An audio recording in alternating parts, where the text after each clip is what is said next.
dan naturalnya manusia itu kalau dalam situasi yang baru yang belum pernah dialami sebelumnya itu kemudian merasakan cemas gitu atau kemudian merasakan ini ada apa masa depannya nanti gimana. Kalau kita mau masuk ke Indonesia Emas itu kita harus punya sumber daya manusia yang oke nih masa depan. Jadi kalau kita bicara masalah kesehatan mental dan kita tahu bahwa kesehatan mental itu berefek signifikan nih dengan cita-cita Indonesia Emas tahun 2045 yang disodorkan oleh Pak Ganjar itu konkret dan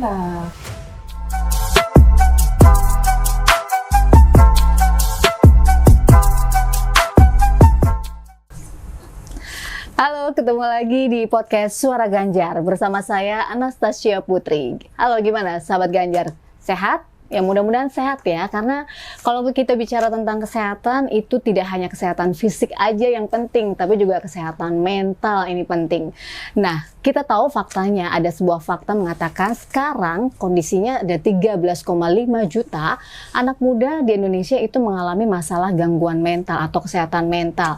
Banyak banget anak muda sekarang insecure dengan masa depannya. Nah, inilah yang membuat akhirnya semakin galau dan juga mempengaruhi kesehatan mental. Untuk itu, Pak Ganjar Pranowo sempat memiliki sebuah komitmen dalam program dan sebuah kesempatan. Pak Ganjar mengatakan nanti jika terpilih menjadi presiden maka akan membentuk pos konseling di setiap kampus agar ini juga bisa membantu para generasi muda khususnya untuk menghadapi masalah kesehatan mentalnya. Nah, untuk itu kita akan bahas dan kupas tuntas nih isu kesehatan mental untuk generasi muda ini dengan seorang psikolog cantik yang sudah hadir di studio podcast Ganjar. Saya perkenalkan, ini ada Mbak Tia Rahmania, MSI psikolog kita yang siang hari ini sudah gabung. Terima kasih Mbak Tia sudah datang ke sini. Saya perkenalkan dulu ya Mbak Tia ini siapa. Beliau ini merupakan Ketua DPD BMI Banten yang saat ini juga sedang mencalonkan diri sebagai calon DPR mewakili PDI Perjuangan. Pasti lagi sibuk-sibuknya ya. Iya, ini betul. Kesehatan mental juga penting nih. Harus, itu pasti harus. Jangan sampai stres ya. Nah, beliau juga sebagai Ketua Asosiasi Psikolog Sekolah Indonesia. Beliau ini juga pernah menjabat sebagai untuk khusus wilayah Banten. Dan menjabat sebagai Dekan Fakultas Falsafah dan Peradaban di Universitas Paramadina. Terima kasih sekali lagi Mbak Tia ya sudah gabung di podcast Suara Ganjar dengan ini. Senang hati. Kita ngomong-ngomong soal isu kesehatan mental. Sebagai psikolog juga pernah nggak sih mengalami masalah mental gitu? Ya, kalau bicara masalah mental, semua orang sebenarnya punya potensi gitu untuk merasakan dan mengalaminya. Karena kan tinggal levelnya tuh, apakah ringan, sedang, berat, sehingga kemudian menjadi gangguan mental gitu. Jadi kalau bicara pernah nggak sih, ya pernah-pernah saja. Cuman kan kita bisa nggak sih mengatasinya gitu.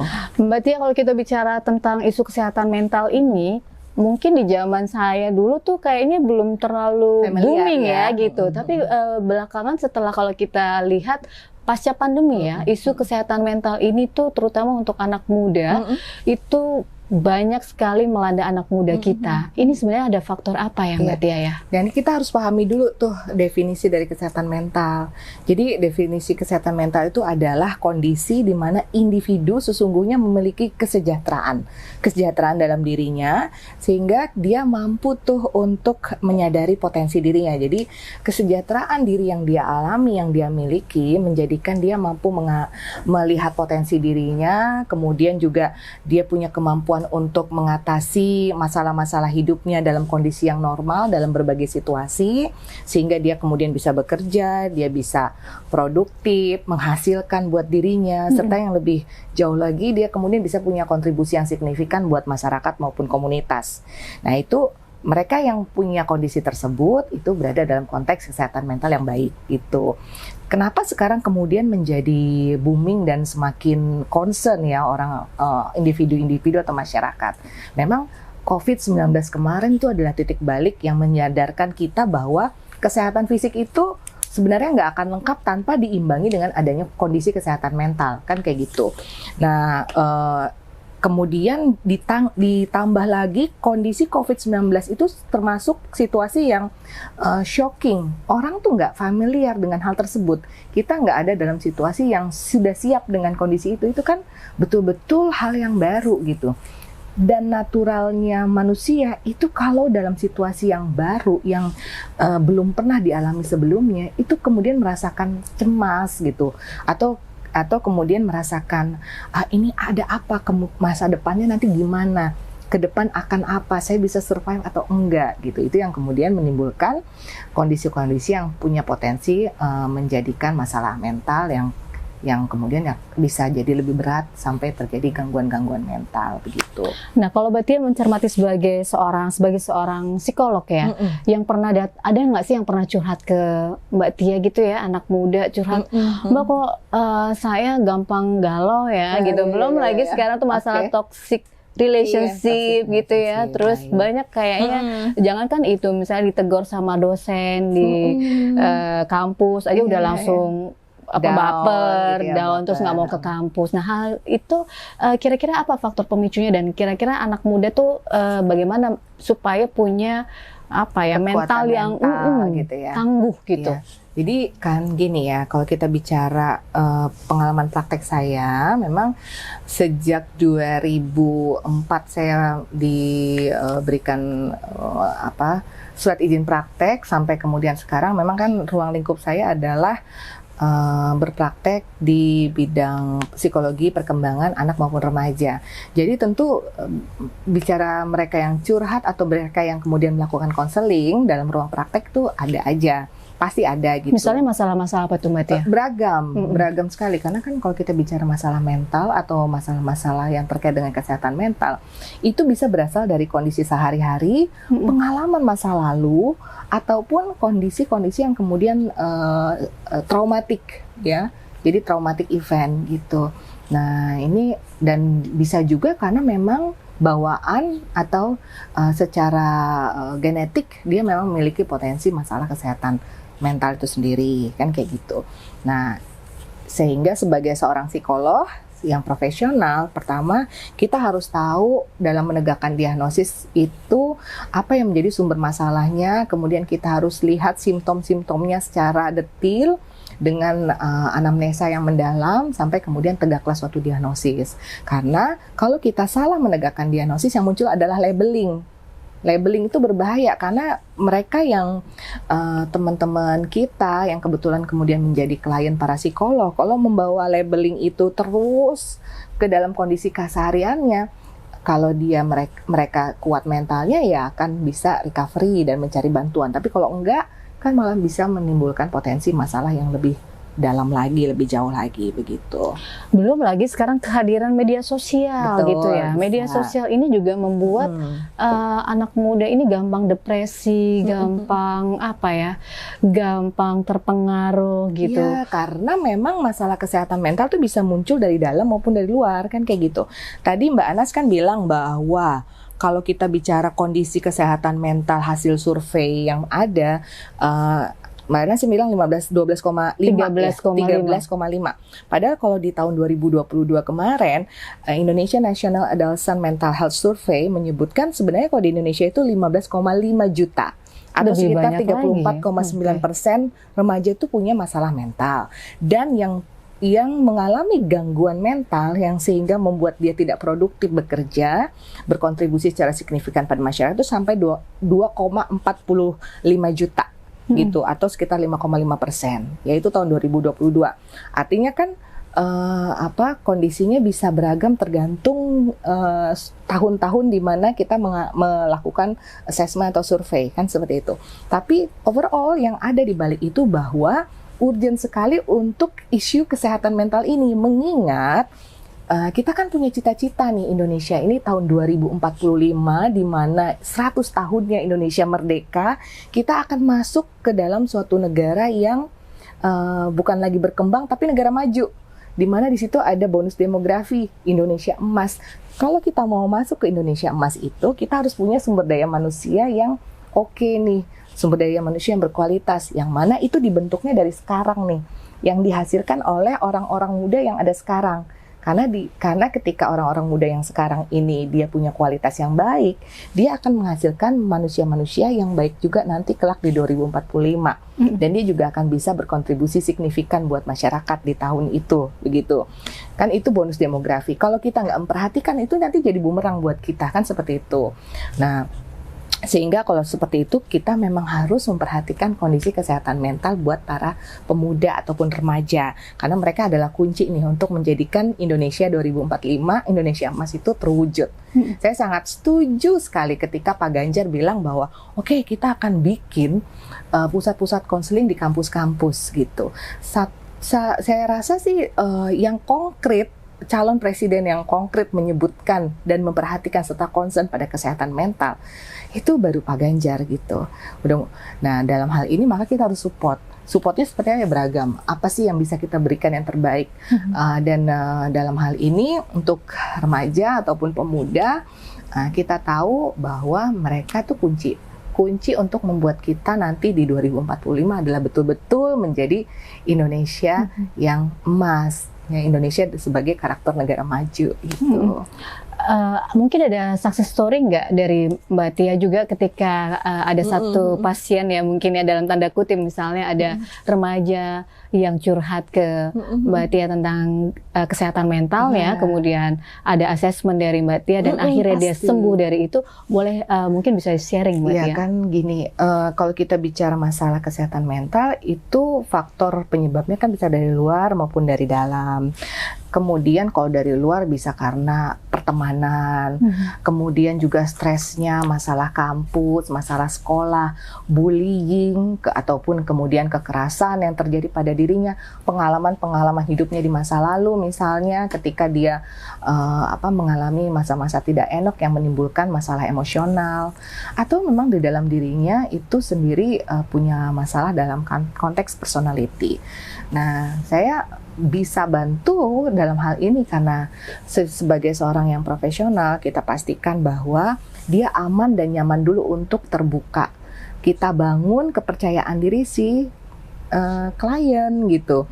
Ketika dia percaya dengan seorang psikolognya atau konselornya, maka dia akan mengeluarkan apa yang kemudian kita bisa lihat sebagai clue dari atau akar masalahnya gitu. Contoh misalnya ketika ada seorang remaja kemudian dari perilakunya dia tampilkan keinginan untuk bunuh diri misalnya gitu.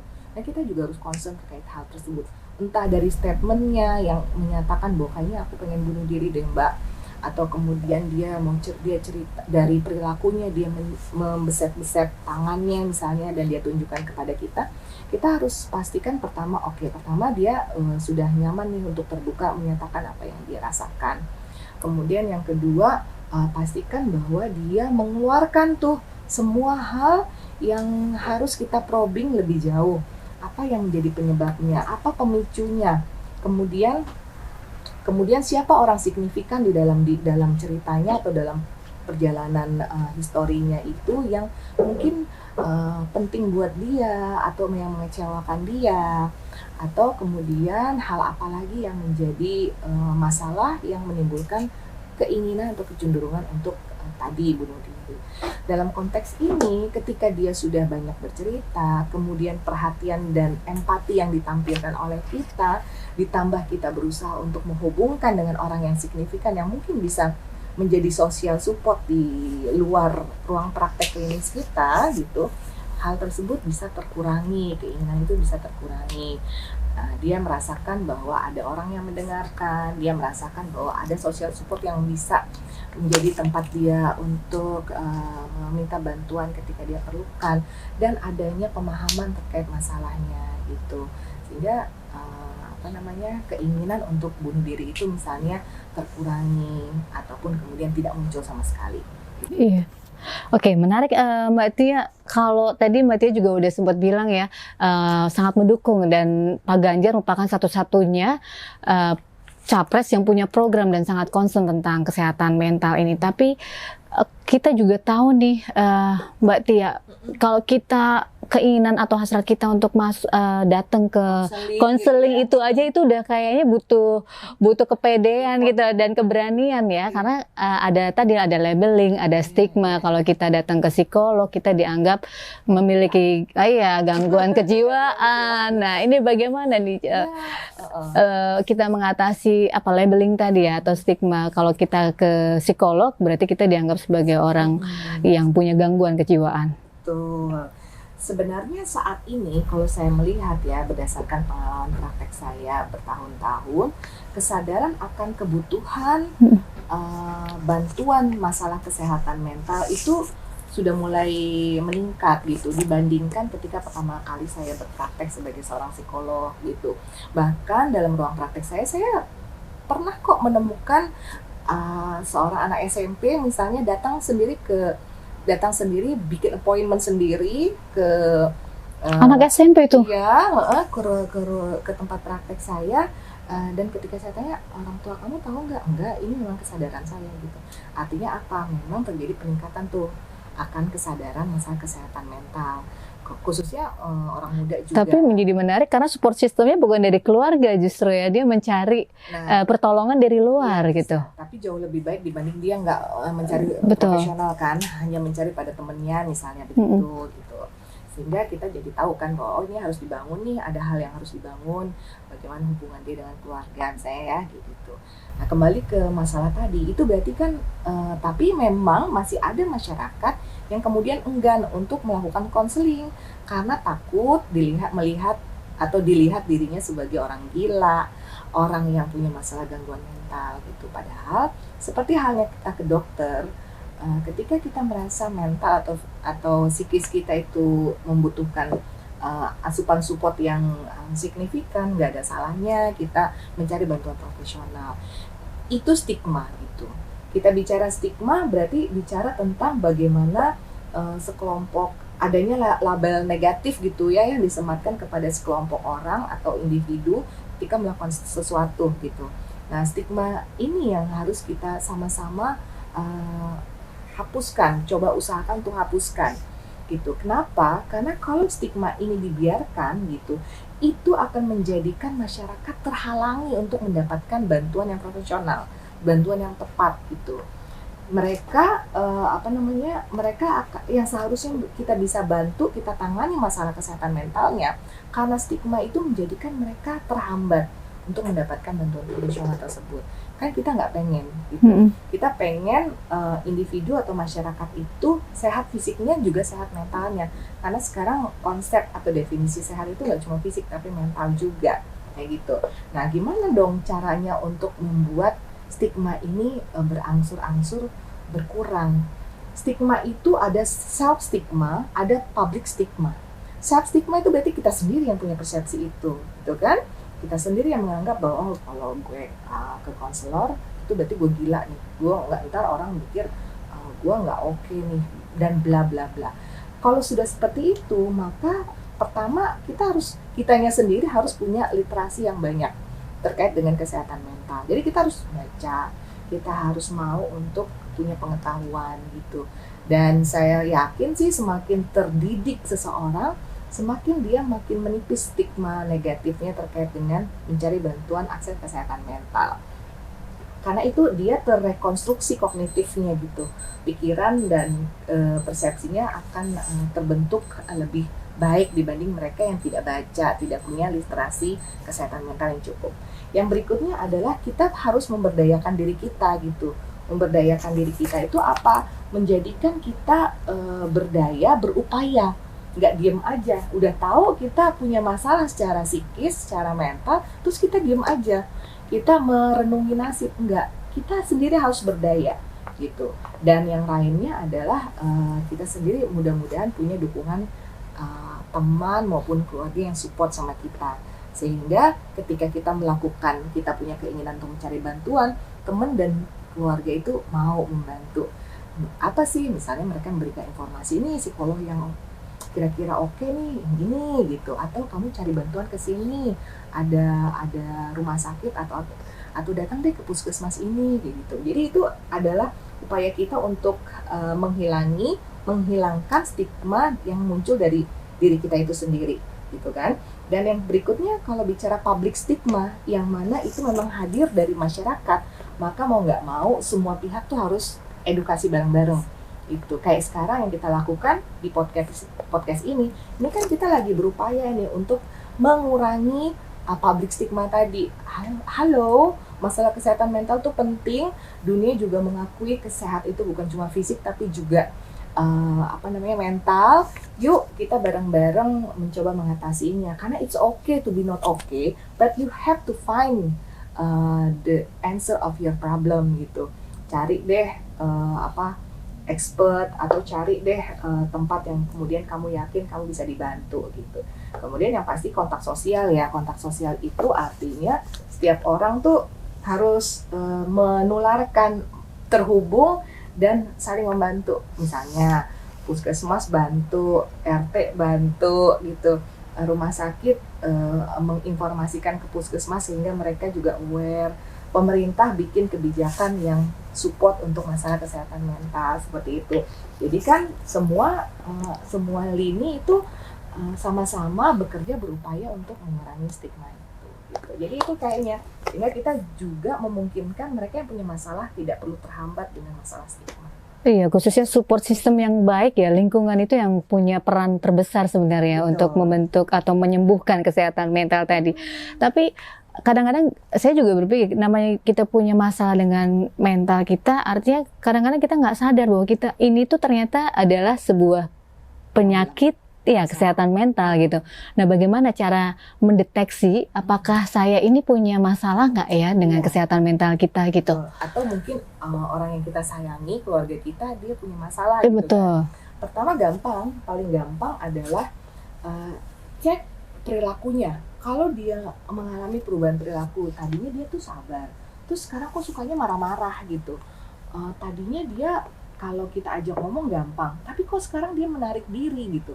Nah, dari something wrong nih. Jadi perubahan perilaku itu, sana hatinya itu berubah tiba-tiba gitu, dan itu bukan pola kepribadiannya, bukan karena kena lagi menstruasi, bukan karena memang dia remaja gitu. Karena kan remaja itu biasanya emang up and down ya moodnya ya. Dan biasanya juga ada polanya. Ini perubahan moodnya nggak biasa gitu ya.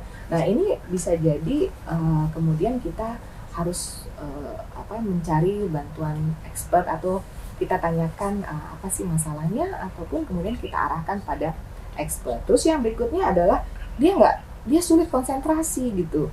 Kesulitan konsentrasi itu juga jadi salah satu tanda tuh kalau dia punya masalah apa enggak. Kamu punya masalah, Mbak Anas punya masalah, aku punya masalah misalnya. Kalau kita lagi punya masalah yang kemudian punya potensi menimbulkan kita nggak konsentrasi, berarti something wrong.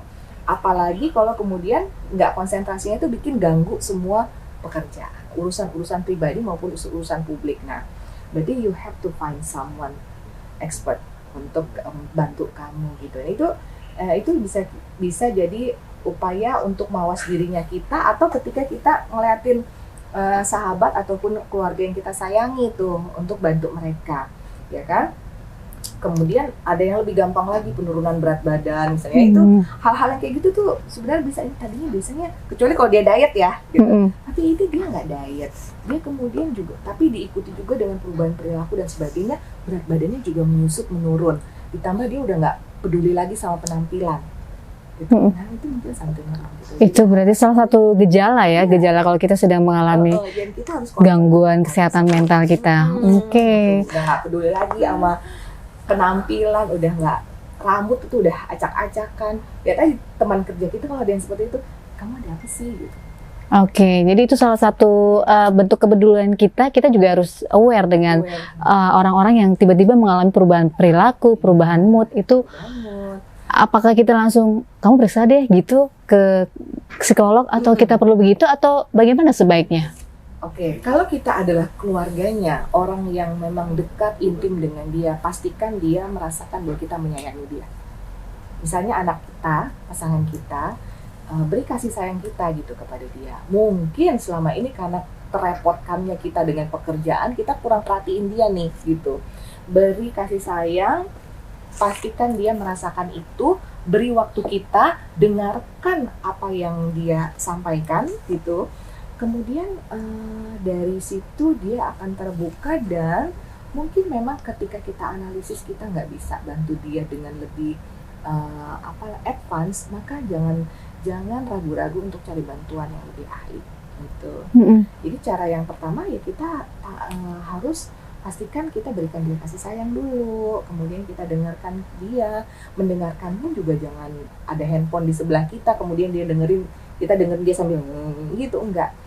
Full konsentrasi, penuh dengan empati, dan kemudian kita analisis, oh iya kayaknya saya nggak bisa nih masalah yang ini, yuk aku bantu kamu untuk temukan expert yang kira-kira bisa bantu kamu gitu. Itu salah satu hal yang paling simple, sehingga dia akan dapat bantuan dengan segera. Jangan ditunda gitu, jangan ditunda, ditumpuk, oh nanti aja deh 1 minggu lagi, jangan. Karena seperti halnya kesehatan fisik ya kan, luka yang terlalu lama dibiarkan bisa jadi borok, busuk, dan kemudian malah harus diamputasi kan, kayak gitu. Nah itu seperti masalah kesehatan mental, sesegera mungkin kita bisa dorong dia untuk bantu masalahnya, sehingga kita akan semakin cepat membantu atau recovery dengan konteks masalah kesehatan mental itu. Iya, berarti artinya kita juga harus punya langkah-langkah antisipasi ya Mbak Tia, supaya kita nggak masuk tadi ke perubahan perilaku terhadap tekan, dan kadang-kadang kitanya tidak berubah tapi lingkungan kita ini membuat kita jadi berubah gitu ya. Seperti COVID. Nah, ya seperti tadi jadi shocking ya. Iya, jadi kita shock. Ya seperti Mbak Tia tadi juga boleh cerita sedikit bagaimana harus menghadapi tekanan, stres gitu ya, apalagi mau maju gitu ya. Mau maju pencalekan, tentu tidak mudah ya. Gimana caranya kita punya ketangguhan mental menghadapi tekanan demi tekanan dan perubahan dunia yang kita nggak pernah bisa memprediksi sebelumnya. Seperti COVID kita nggak pernah prediksi, tapi yang paling kuat adalah mereka yang bisa beradaptasi katanya. Betul. Nah, bagaimana caranya kira-kira Mbak Tia punya tips nggak membentuk ketangguhan mental khususnya untuk anak muda nih? Jadi nggak cuma anak muda, sebenarnya kita semua secara umum. Yang pertama, berpikirlah dengan positif. Jadi segala sesuatu masalah ataupun kemudian hal-hal berat yang kita hadapi, kalau kita lihat itu dengan positif, kacamatanya positif, maka itu bisa menjadi suatu hal yang baik buat kita. Suatu cobaan, selama itu tidak bikin kita mati, itu malah bikin kita makin tangguh kan gitu. Terus yang kedua adalah yakini bahwa kita punya Tuhan yang mengizinkan kita untuk mendapatkan cobaan itu, dan Tuhan itu punya rencana terbaik untuk kita gitu. Jadi kepasrahan pada apa yang menjadi suratan Tuhan menjadikan kita kemudian ikhlas menjalaninya, menikmati proses demi proses yang terjadi pada diri kita gitu. Terus yang berikutnya tentu adalah udah deh, gak usah terlalu khawatir gitu dengan omongan orang. Jadi karena kita terlalu khawatir sama omongan orang, yang muncul adalah makin berat, makin susah. Nanti orang ngomong apa nih? Jadi kita nggak melangkah.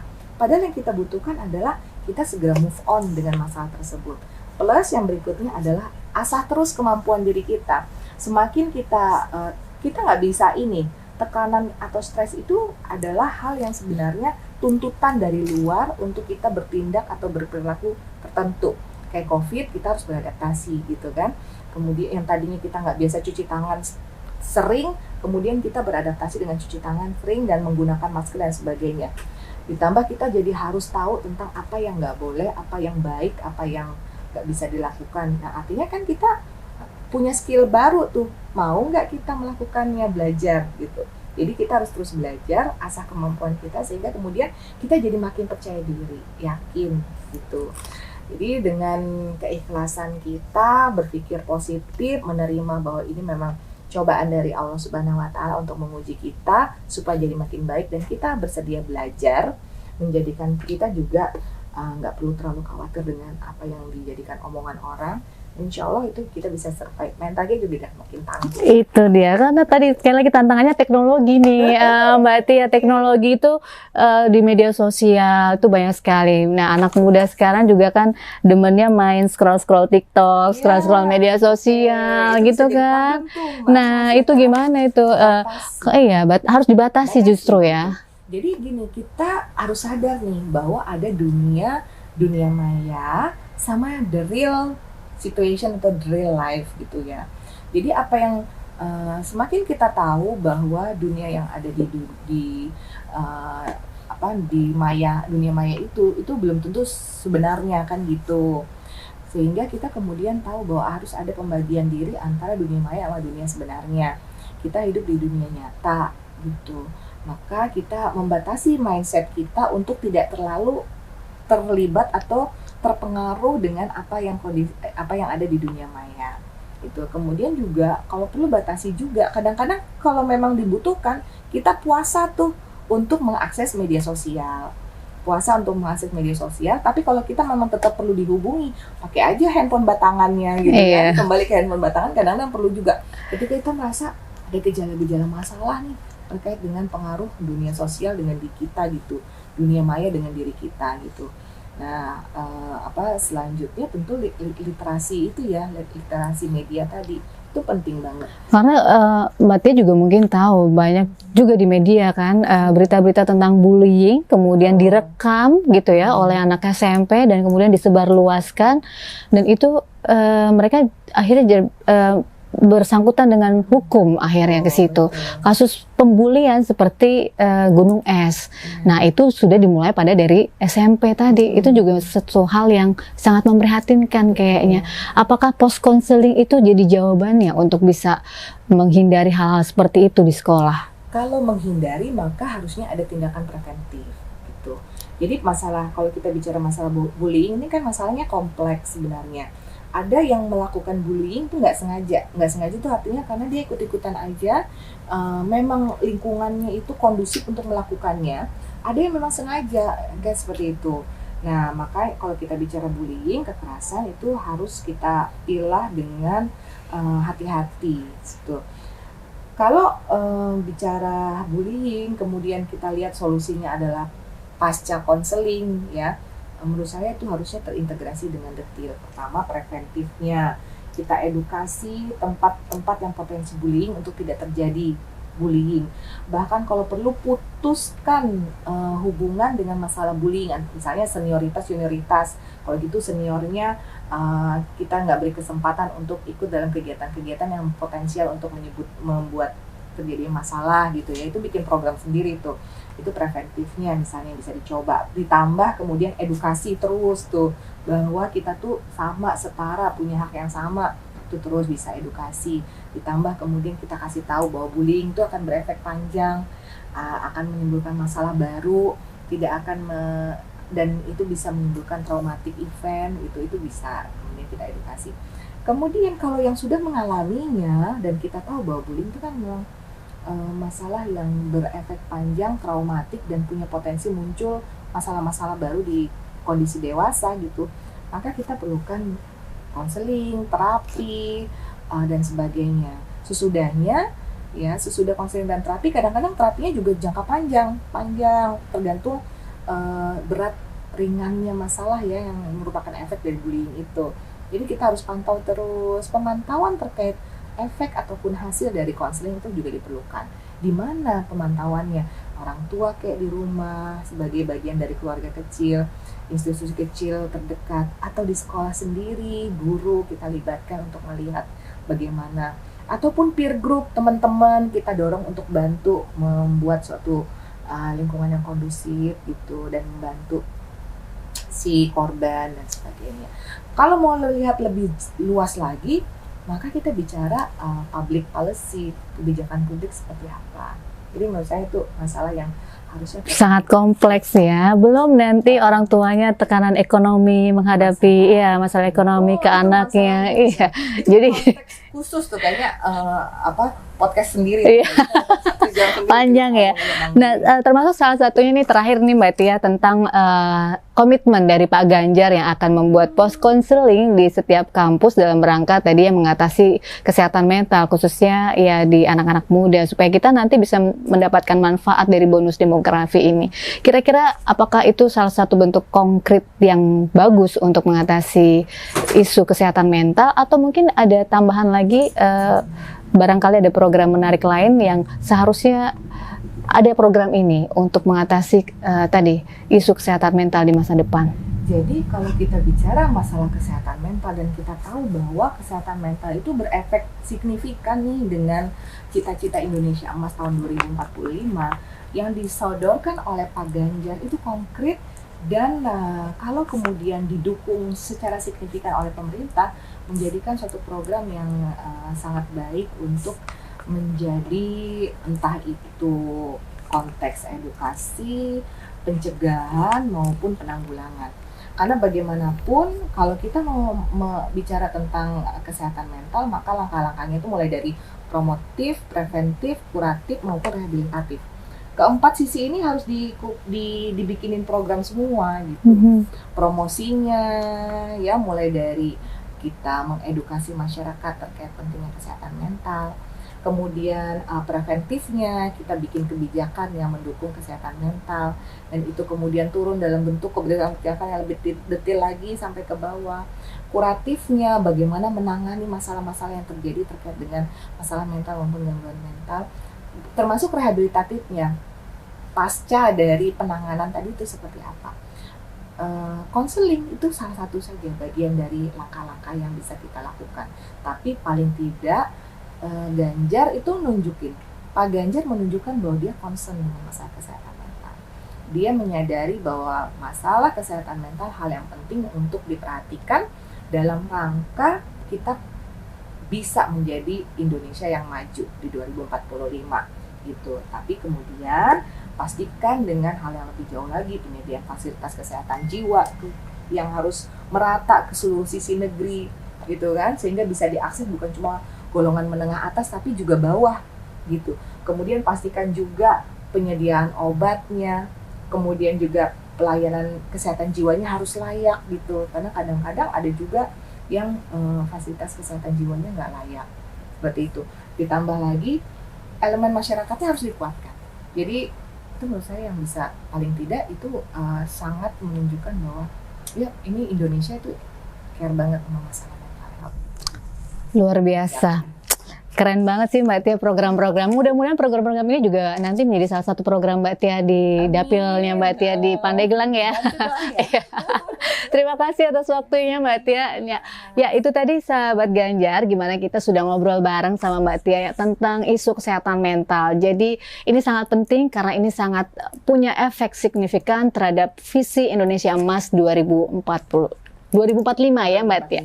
Oke, sampai di sini dulu perbincangan kita dalam podcast Suara Ganjar. Saya Anastasia Putri dan Tia Rahmania. Pamit. Terima kasih, sampai ketemu di lain waktu. Sampai jumpa. Terima kasih Mbak Tia.